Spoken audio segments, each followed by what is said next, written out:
Hello, welcome back to Inspire Art Linkings. Today we are going to learn how to draw a beautiful ribbon. So grab your pencil and let's get started. First, draw a gentle curved lines. This will be the main guide for the flow of your ribbon.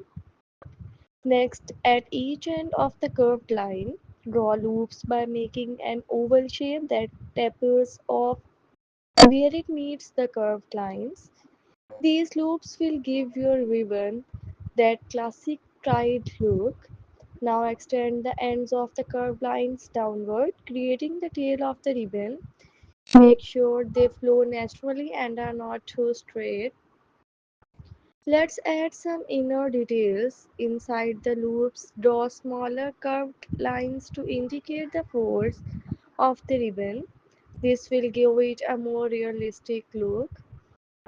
Refine the edges of the ribbon by making the outer lines smoother and more defined. Erase any unnecessary guidelines you draw earlier.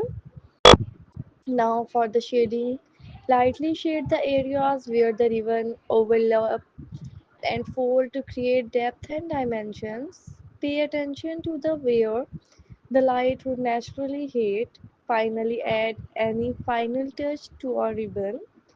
You can go over the lines to make them bolder and more shading if needed. And there you have it, a beautifully drawn ribbon. Thanks for watching and don't forget to subscribe to Inspire Art Linkings for more drawing tutorials. Happy drawing!